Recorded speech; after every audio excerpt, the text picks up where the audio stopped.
All right, we'll just give it a minute or two, see if anybody pops in here. Okay.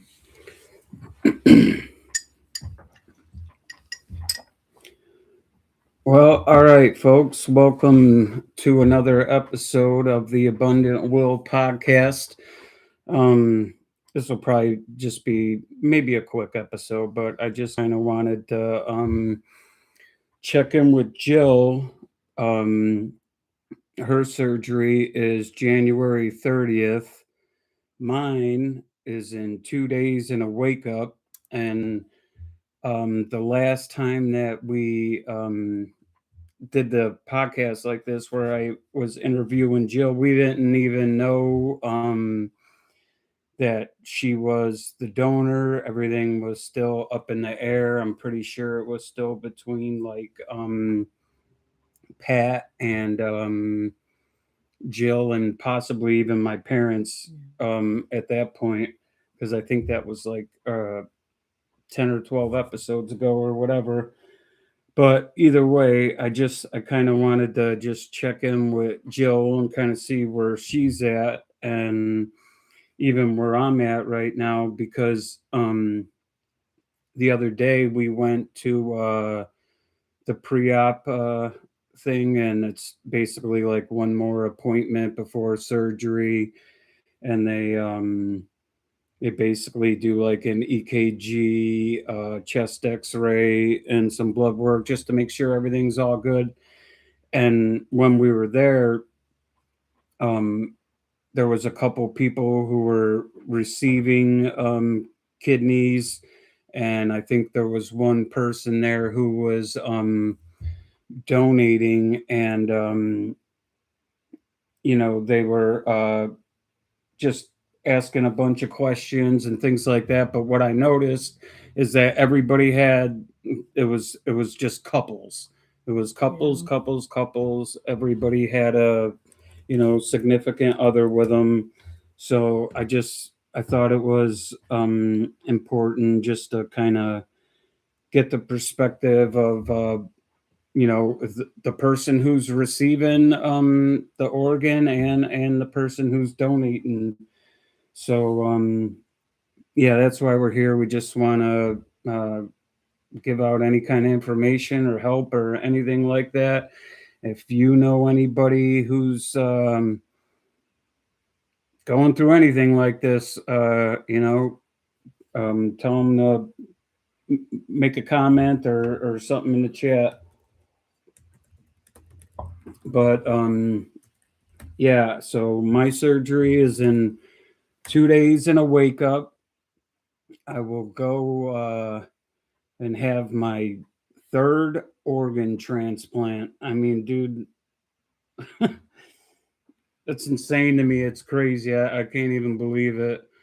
Um, I'm really not exactly sure how I'm feeling right now or like what's going on. I'm just kind of excited to get it done and get back to like living my life instead of living my life revolving around dialysis and the machine and all that kind of stuff. So with that being said, we'll start asking Jill some questions here. But real quick, I just wanted to say I haven't said this in the last couple episodes, but if you guys like what you hear and um, you know, please subscribe and like. I greatly appreciate it. Okay. So, Jill, you got your surgery coming up on the 30th. I mean, what made you want to donate an organ? I mean, you're healthy. I mean, Well, I didn't really, it wasn't like on my bucket list of things to do in my well, right. life, of course, but I figured, if I was willing to give it to you, I kind of knew from the beginning that if I wasn't a match, I would go into the exchange program that Northwestern has. So it just so happened to be that I wasn't a match for you, but I am a match for somebody else. I don't know anything about this person yet, other than they are a person between 20 and 30. So I'm 35, which is still pretty young, but 10 years ago, I really couldn't imagine receiving the news that I needed a kidney transplant. So I'm happy to be able to do it. And just so everybody understands, we went through the process of, they ask if you have anybody who's willing to donate. And I had a couple people. I had my buddy Pat, Jill, and my parents. And if you're not an exact match, you can basically like place your kidney, whoever you're trying to donate to, you could place it in a pool and help somebody else. And if me and Jill aren't a perfect match, but she's going to donate her kidney to somebody who is a perfect match, and I will get a better match for me as well. So just so everybody knows, that's how that works. And so we found out about this, and this all started last year, January 9th. So David Kay's birthday. Yeah. So how have you been dealing or with the stress for over the last year and a half? I mean, because we both had to take on a bunch of stuff that we don't want to do all the time. I mean, sometimes I handled it well, other times I don't handle it so well. I do. I'm human, so I get frustrated and I react instead of taking a breath. But it kind of has felt like the longest year of my life and the shortest year of my life, just because of the amount of stuff that we've had to do. It's been very fast paced and lots of appointments, lots of correspondence, talking back and forth, trying to figure out what the next step is, and then having a wrench thrown in the gears. So I've just been trying to, your mindset around it has been super helpful. You've been very positive about everything. So that's helped me maintain a positive attitude.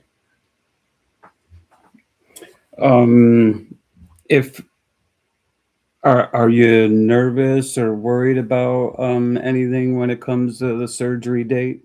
I'm not like super nervous about it because I'm going to be asleep, right? I'm not going to be awake for any of it. So my main concern is the IV, and because they really do a really great job of telling you what is going to happen, and that includes taking you from front to back. So from the minute you walk in the door until the minute you leave the door, and then 2 years post donations. So I know that there's going to be a lot of blood draws after this, and that's fine. But I know that IV is going in my left hand, and I just don't want it.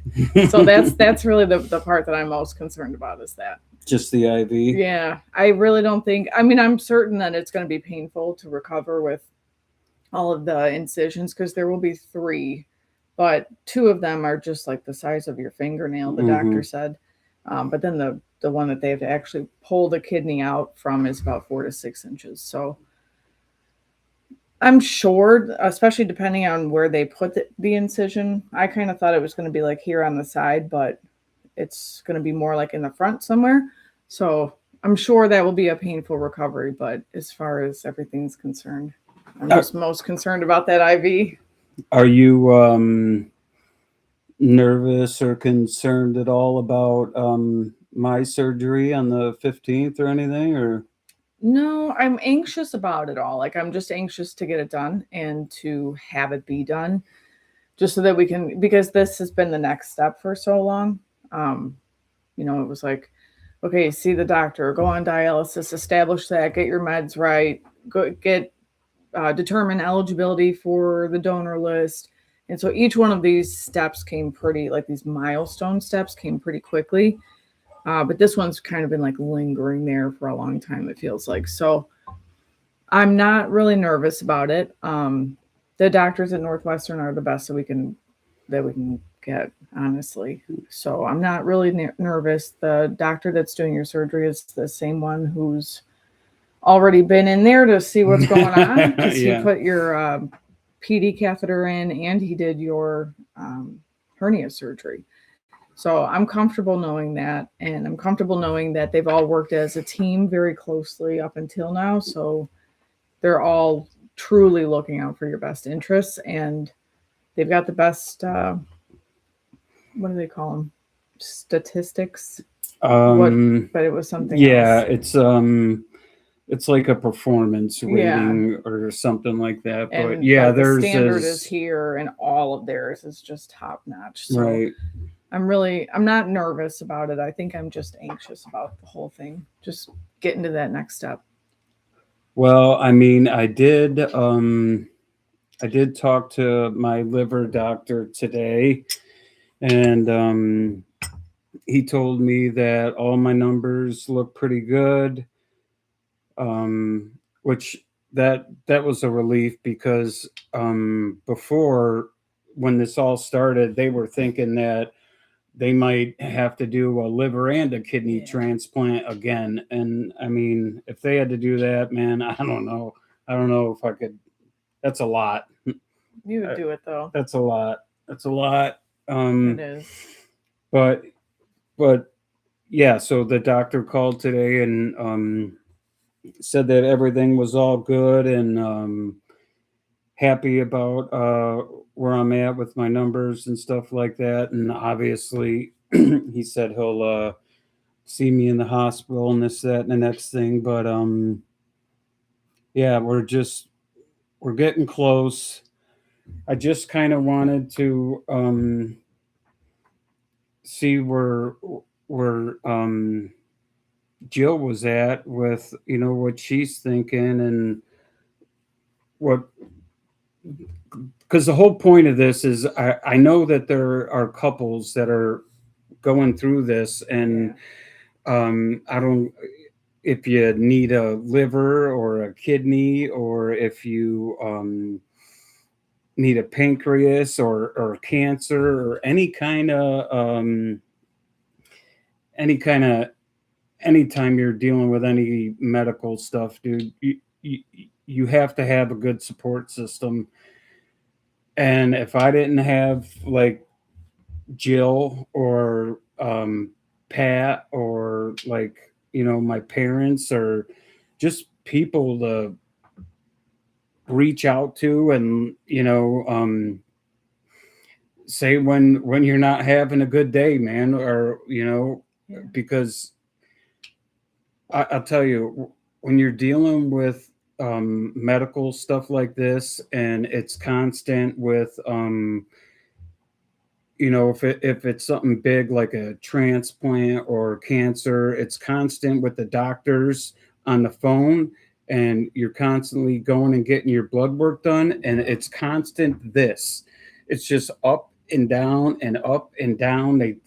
One day everything might be fine, the next day something all hell's breaking loose. It's a roller coaster, man. Yeah. So I just want to highly encourage people that if you're going through anything like this, man, just make sure you have a support system. If you don't have a support system, reach out, man. Uh, Reach out, and I will do whatever I can to help you out or share um, strength, hope, and inspiration. With people, just things like that, man. That's all I'm trying to do here. Do you have anything else that you would like to add? Um. Well, I mean, when we got in the car after the appointment, the pre-op appointment on Thursday, or whatever day it was, um, it kind of struck us, because you've been doing this. I don't know what this is, 18. This is the 18th episode.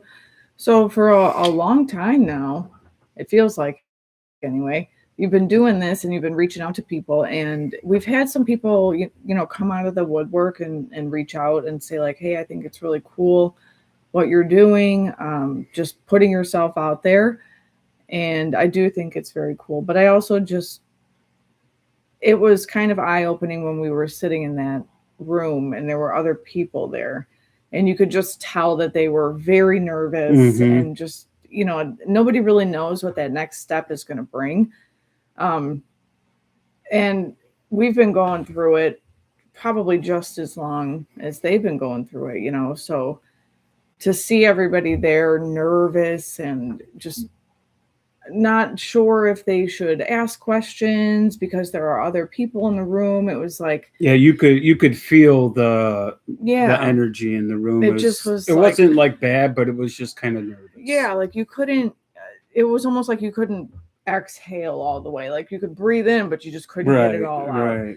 So it was eye-opening to see that, and to everybody there had a companion with them. It was, and from the looks of it, and I'm just judging by what I saw, but from the looks of it, it was like a spouse relationship, right? So it just, for the doctors and the nurses who are talking to you during these appointments, it's just another Thursday for them.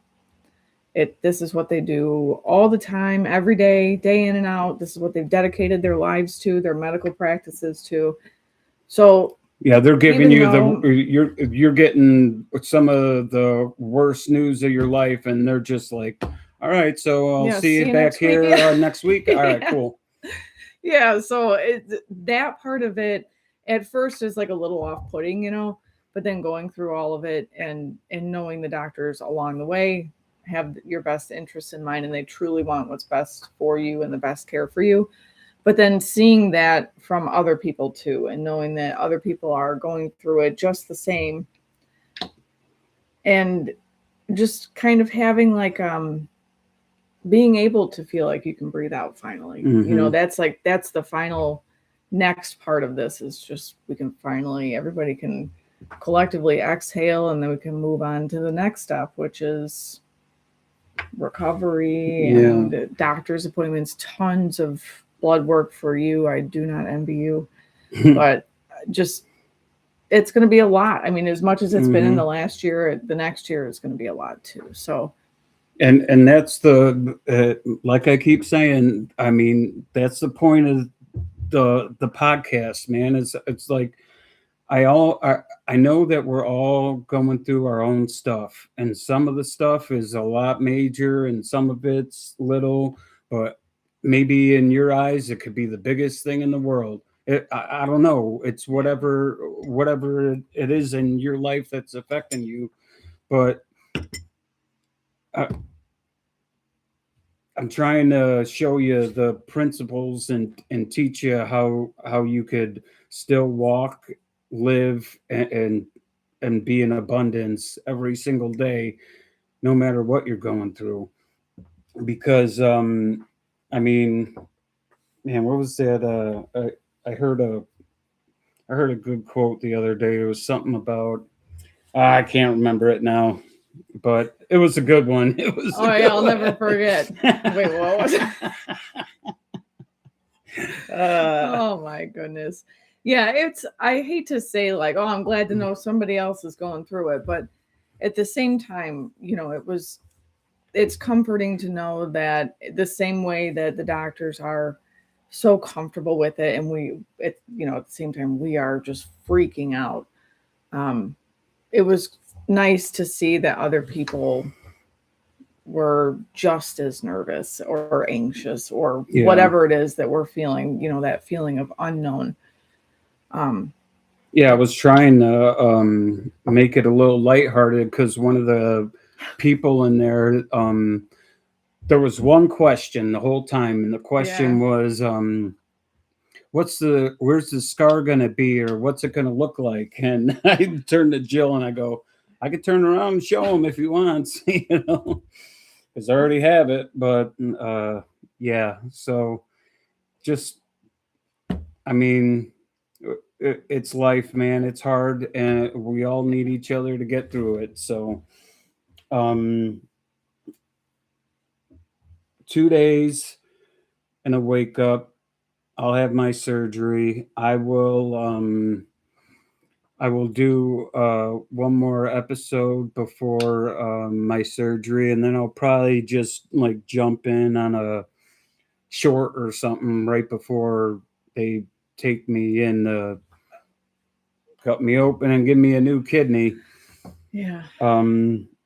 but I just wanted to say thank you to everybody who has supported the show and the channel, and thank you to everybody who donated or signed up for the meal train Oh yeah. stuff for us, because we're both going to be not able to lift or walk or do anything for a couple weeks here for the next 2 weeks in January. So we appreciate and we are very, very grateful to anybody who did anything, because everything helps, and we appreciate it, and thank you very much.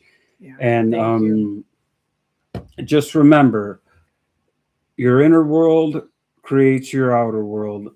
So focus on love, being grateful, and helping others, and thinking positively. No negative thoughts. Think about your future, and bring it to you. And I will see you guys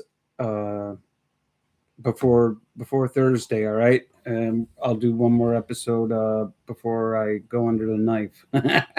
All right. Well, thanks everybody. Please like and subscribe. Thank you. Thank you.